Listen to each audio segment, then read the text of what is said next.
Hello friends, વિદ્યાર્થી મિત્રો, CC ની પરીક્ષામાં મોસ્ટ ચેલેન્જિંગ એક જે હેક્ટિક ટાસ્ક છે એ છે ઇંગ્લિશ. અને એટલા માટે જ તે હવેથી સનરાઈઝ ઇન્સ્ટિટ્યૂટ અહીંયા ઓનલાઈન પ્લેટફોર્મ ઉપર ઇંગ્લિશની એક ફ્રી સિરીઝ લાવેલું છે જે તમને મેક્સિમમ સીસી ની એક્ઝામમાં બેનિફિટ મળે. અને એ શરૂ કરતા પહેલા આપણી જે સીસી ની જે બેચ છે એ અત્યારે ચાલુ જ છે, ડેમો લેક્ચર્સ ચાલુ જ છે અને 1st of March થી આ શરૂ થવાની છે. So if you want to enrol here, please register your seat by calling this number. Alright, so let's start. એકદમ ઇંગ્લિશની શરૂઆત છે એ આપણે એકદમ પાયાથી શરૂઆત કરવાની છે અને આપણે જે ઇંગ્લિશ ભણીશું એ આધાર લઈશું ગુજરાતીનો. કેમ કે એવું સમજો કે જેવી કે કોઈ અજાણી જગ્યા છે ત્યાં તમારી પાસે કોઈ ગાઈડ હોય તો એ તમને હેલ્પ કરે છે અને તમે એ જે જગ્યા છે એનો તમે રાઈટ છે એ એન્જોય લઈ શકો છો. સો ધ સેમ વે હું અહીંયા એક તમારા ગાઈડ તરીકે તમને ગુજરાતી ગ્રામર આવડે છે એ વસ્તુનો એક રેફરન્સ લઈને ઇંગ્લિશ ગ્રામર આખે આખું ભણવાનું છે. સો જે ટાસ્ક છે એ બહુ બોરિંગ ના લાગે, હેક્ટિક ના લાગે અને સારું એવું એને સમજી શકાય. સો મોટી મોટી વસ્તુ કરતા પહેલા સીધું ફર્સ્ટ એન ધ આર્ટિકલ થી ક્યારેય શરૂઆત ના થાય અથવા તો ટેન્સીસ થી શરૂઆત ના થાય. અંગ્રેજી શીખવું હોય તો એના માટેનો એક પાયો જરૂરી છે અને પાયા વગરની કોઈ પણ ઇમારત છે નકામી છે. ગમે એટલું તમે સમજી લો, જ્યારે બેસિક અથવા ફાઉન્ડેશનની જ્યારે વાત આવે છે ત્યારે ઇંગ્લિશની અંદર અમુક કોન્સેપ્ટ છે એ ક્લિયર કરવા પડે. Without learning this concept you can never understand the crux of English language. So શરૂઆત કરીએ કે પહેલા વહેલા ગુજરાતીમાં એક વસ્તુ આવે છે વાક્ય અને વાક્યના પ્રકાર. સો ગુજરાતીમાં આવે છે વાક્ય કોને કહેવાય? તો જ્યાં એક ક્રિયાપદ હોય, એક કર્મ હોય અને કર્તા હોય, એ બધી વસ્તુ કહેવાય વાક્ય. સો ધ સેમ થિંગ અહીંયા ઇંગ્લિશમાં પણ એમ જ છે. ગુજરાતીમાં વાક્ય છે એમ અહીંયા સેન્ટેન્સ છે. So what is sentence? First, so a group of words that makes complete sense is called sentence. એક એવું શબ્દોનો આખે બનેલો માયાજાળ કે જેના દ્વારા એક કમ્પ્લીટ સેન્સ, એક મિનિંગ બનતો હોય. લેટ સે અહીંયા આ એક શબ્દોનો એક સમૂહ આપણે અહીંયા પ્રેઝન્ટ કરેલો છે કે colour blue favourite is my. તો શું આને વાક્ય કહી શકાય? નહીં, એને વાક્ય ના કહી શકાય. શું વાક્ય કોને કહેવાય? તો અહીંયા એક વસ્તુ કીધેલી છે કે એ છે ક્રમમાં ગોઠવાયેલું હોવું જોઈએ અને એનો ચોક્કસ અર્થ હોવો જોઈએ. ત્યારે જઈને એ વાક્ય બને છે, ત્યારે જઈને એ સેન્ટેન્સ બને છે. લેટ સે આને જ તે આખે આખું રીઅરેન્જ કરી દઈએ તો એ બની જાય my favourite colour is blue. તો એ એક મિનિંગફુલ સેન્ટેન્સ બને છે. સો યસ, એનો મતલબ શું થાય છે? મારો પ્રિય રંગ વાદળી છે. આ એક વાક્ય બને છે. જ્યારે અહીંયા આ કોઈ વાક્ય બનતું નથી. રાઈટ, સો ફર્સ્ટ વાક્ય કોને કહેવાય? તો એવા શબ્દોનો સમૂહ કે જે કમ્પ્લીટ એનો મિનિંગ છે એ નીકળતો હોવો જોઈએ. First thing. હવે સેકન્ડ થિંગ, જ્યારે આપણે ઇંગ્લિશની અંદર શરૂઆત કરીએ છીએ ત્યારે બે વસ્તુ અંગ્રેજીમાં સેન્ટેન્સમાં સમજવી જરૂરી છે. વોટ ઇઝ સબ્જેક્ટ અને what is predicate.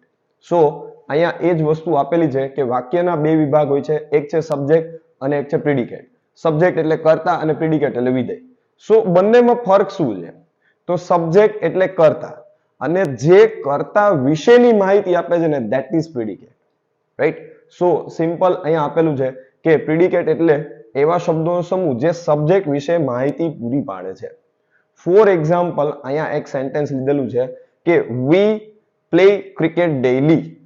Right, play cricket daily એવું આવે છે.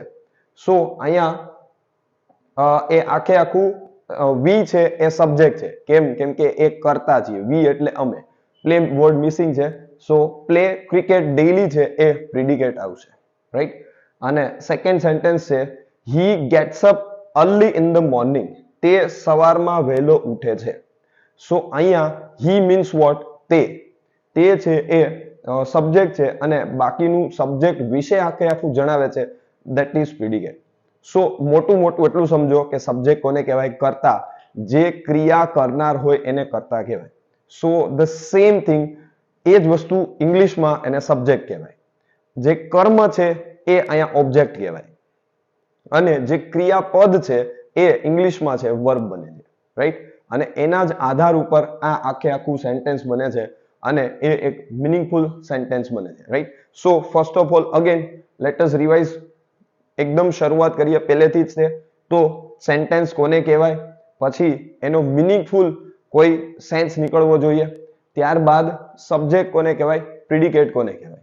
તો જે કર્તા છે એની માહિતી આપે એને કહેવાય પ્રિડિકેટ, રાઈટ. સો ગુજરાતીમાં આવે છે વાક્યોના પ્રકાર. સેમ થિંગ અહીંયા છે ટાઈપ્સ ઓફ સેન્ટેન્સીસ. ગુજરાતીમાં પહેલું વાક્ય હોય એ છે સાદું વાક્ય, બીજું વાક્ય છે એ છે સંકુલ વાક્ય, અને ત્રીજું વાક્ય છે એ છે મિશ્ર વાક્ય. અહીંયા એની એ જ વસ્તુ છે, જેમ ત્યાં ગુજરાતીમાં સાદું વાક્ય છે એમ અહીંયા એ કહેવાય સેમ્પલ સેન્ટેન્સ. જેમ ત્યાં મિશ્ર વાક્ય છે એમ અહીંયા કમ્પાઉન્ડ છે, અને જેમ ત્યાં સંકુલ છે એમ અહીંયા કોમ્પ્લેક્સ છે, રાઈટ. બધી વસ્તુ એની એ જ છે, ખાલી તમારે સમજવાનું છે કે શેમાં કઈ વસ્તુ હોય. લેટ્સ સે પેલું લઈએ તો સાદું વાક્ય. તો ગુજરાતીમાં શું હોય, સાદું વાક્ય એટલે શું, તો જેમાં એક કર્તા હોય, ક્રિયાપદ હોય અને કર્મ હોય. સો ધ સેમ થિંગ અહીંયા એની જ વસ્તુ આવશે કે there should be one subject, one verb and one object. That is called as a simple sentence. અને એની અંદર એનાથી વિશેષ કોઈ અઘરી વસ્તુ નહીં હોય, એની અંદર કોઈ જોઇન્ટ્સ નહીં લાગેલા હોય, એની અંદર કોઈ if else વાળી or either વાળી કે neither nor વાળી, though વાળી, if though વાળી એવી કોઈ પ્રકારે વાતચીત નહીં કરેલી, રાઈટ. સો આ કહેવાય સાદું વાક્ય, જેની અંદર એક કર્તા છે અને એક જ વિધેય છે. આને કહેવાય સાદું વાક્ય, એક જ વિધેય. અને a simple sentence has the most basic element that make it a sentence, a subject, a verb and completed thought. બરાબર, એ જ વસ્તુ છે, એક સબ્જેક્ટ હોય, એક વર્બ હોય અને એ છે એનું કમ્પ્લીટ છે એ વિચાર છે એ પૂર્ણ કરતું હોય. સો એના ઓળખ શબ્દો શું છે, તો ઓળખ શબ્દો છે કે એક કરતા એક ક્રિયાપદ, એમાં આઈએનજી ની રચનાથી શરૂઆત થતું હોય, બીઇંગ હોય, હેવિંગ હોય, ઇન સ્પાઇટ ઓફ હોય, ડિસ્પાઇટ હોય. ફોર એક્ઝામ્પલ અહીંયા એક સેન્ટેન્સ લીધેલા છે સાદું વાક્યના, સિમ્પલ સેન્ટેન્સના. The boys are singing. અહીંયા ધ બોયઝ છે ઇટ ઇઝ સબ્જેક્ટ, રાઈટ. અને અહીંયા સિંગિંગ છે એ વર્બ છે, જ્યારે અહીંયા કોઈ ઓબ્જેક્ટ લીધેલો નથી. સો એવું જરૂરી નથી કે કોઈ સાદા વાક્યમાં ઓબ્જેક્ટ હોવું જરૂરી જ છે, બસ બે વસ્તુથી પણ એ સેન્ટેન્સ બની શકે. So please do remember this thing. પછી સેકન્ડ છે કે she was afraid of being late. તેણીને મોડા થવાનો ભય હોય છે, રાઈટ. અહીંયા એને was afraid of એ આખે આખું, અને was afraid of being late એ આખે આખું પ્રિડિકેટ છે, અને she છે એ સબ્જેક્ટ છે. સો અહીંયા એક જ વસ્તુ લીધેલી છે, being late, અને કેવું તો was afraid of being late. તો એ આખે આખું એક જ સેન્ટેન્સ બને છે, સાદું વાક્ય છે એટલા માટે. નેક્સ્ટ છે in spite of his illness he came in the class. Very important, આ છે એ સાદું વાક્ય બને છે. કેમ કે in spite of તે બીમાર હોવા છતાં તે ક્લાસ પર આવ્યો અથવા ક્લાસમાં હાજર રહ્યો. આ છે સિમ્પલ સેન્ટેન્સ છે, આની અંદર કોઈ ટુકડા જોડેલા નથી. સો એટલા માટે આને સિમ્પલ સેન્ટેન્સ કહેવાય. eating too much is harmful. કોઈ પણ ઇન્સ્ટ્રક્શન આપતા હોય એ પણ સિમ્પલ સેન્ટેન્સમાં જ આવે છે કે વધુ ખાવું એ નુકસાનકારક છે. અને લાસ્ટ સેન્ટેન્સ આ મુજબ છે. હવે વાત કરીએ સેકન્ડ. પહેલા આપણે જોયું સાદું વાક્ય જેની અંદર એક કર્તા અને એક ક્રિયાપદ હતું. હવે જોઈએ બીજું કમ્પાઉન્ડ સેન્ટેન્સ જેની અંદર સંયુક્ત વાક્ય છે. તો સંયુક્ત વાક્ય એટલે એવા વાક્યો કે જેની અંદર બે કે તેથી વધુ વાક્યો હોય, બે અથવા તો બે થી વધુ જોઈન્ટ કરવામાં આવે તે એને કહેવાય સંયુક્ત વાક્ય. અને સંયુક્ત વાક્ય ગુજરાતીમાં પણ એ જ છે, અંગ્રેજીમાં પણ એ જ છે, પણ અહીંયા છે એનું જોઈન્ટ કઈ રીતના કરવાનું, તો એ મહત્વનું છે કે આને કોઓર્ડિનેટિંગ કન્જક્શન હોય છે. ફોર એક્ઝામ્પલ એન્ડ થી વાક્ય જોડેલું હોય, ઓર થી જોડેલું હોય, અધરવાઇઝ, ઈધર ઓર, નીધર નોર, યા તો પછી hence, not only but also, nevertheless, whether or, so, આવા બધા વાક્યોથી આને કનેક્ટ, આવા મતલબ આવા જે કન્જક્શન છે આનાથી આખે આખું કનેક્ટ કરેલું હોય છે. સો ફર્સ્ટ સેન્ટેન્સ છે જય waited for the train but the train was late. જયે ટ્રેનની રાહ જોઈ પરંતુ ટ્રેન છે એ મોડી પડી, રાઈટ. તો આ આખે આખું આમાં આ એક વાક્ય છે અને આ બીજું વાક્ય છે. જય waited for the train એક sentence, the train was late બીજું સેન્ટેન્સ, રાઈટ. બંને સેન્ટેન્સ છે એ આ પ્રમાણેના છે. અને એને બટ થી જોડેલું છે, રાઈટ. સો સેકન્ડ એક્ઝામ્પલ છે you may watch TV or you can go out to play. તમે યા તો ટીવી જોઈ શકો છો યા તો તમે રમવા માટે બહાર જઈ શકો છો. અહીંયા કન્ડિશન મૂકેલી છે, બે ચોઇસ વાળી મૂકેલી છે.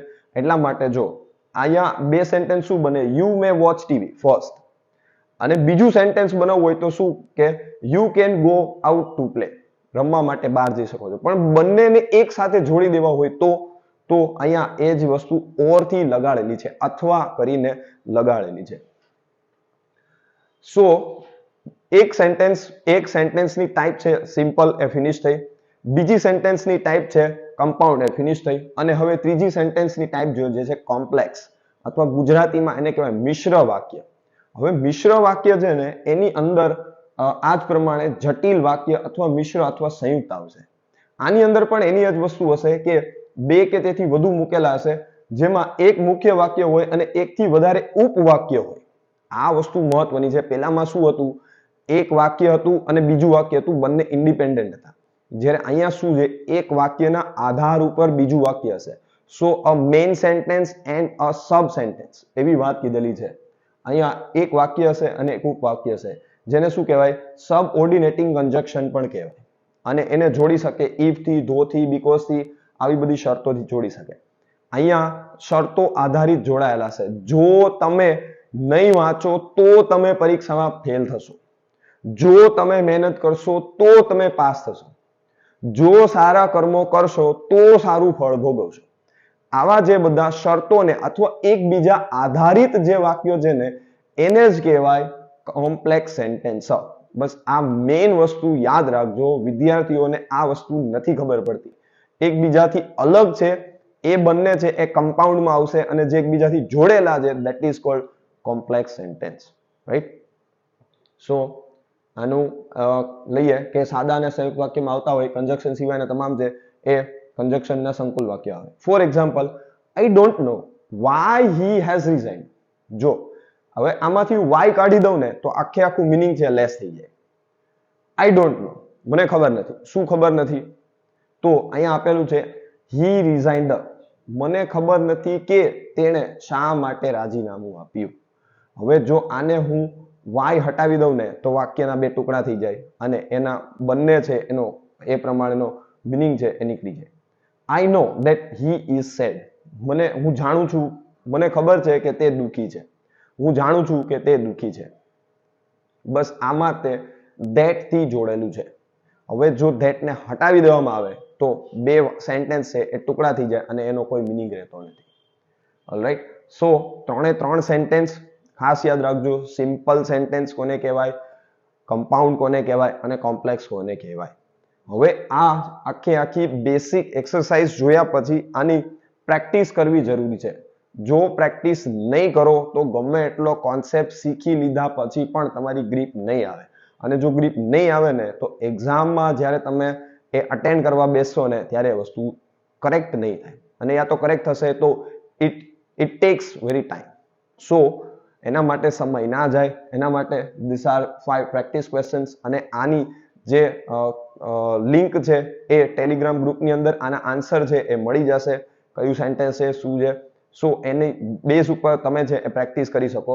અને સનરાઈઝ ઇન્સ્ટિટ્યૂટના ટેલિગ્રામ ગ્રુપ છે એના ઉપર આ મળી જશે. સો ફર્સ્ટ છે if you were at your home I would have met you earlier. Second છે when you called me I was having my dinner. Third છે જનક asked this question. બહુ સિમ્પલ આન્સર મેં આપી દીધો. Do you have any idea what you are doing? અને last છે Geeta went and the lion entered in his dance. Right. So આ પ્રમાણેના 5 sentences છે અને એ જ આખી એક્સરસાઇઝ છે. એક્સરસાઇઝ કરો, ફિનિશ કરો. પછી નેક્સ્ટ લેક્ચરની અંદર આપણે વાત કરીશું કે કેટલા પાર્ટ્સ ઓફ સ્પીચ હોય. એના આધાર ઉપર આપણે પછી ટાઈપ્સ ઓફ સેન્ટેન્સીસ જોઈશું અને પછી આગળ આખી એક્સરસાઇઝ જઈશું. But before starting and the article or sentences ઇંગ્લિશનો બહુ બધો બેઝ છે એ તમને શીખવાડવામાં આવશે.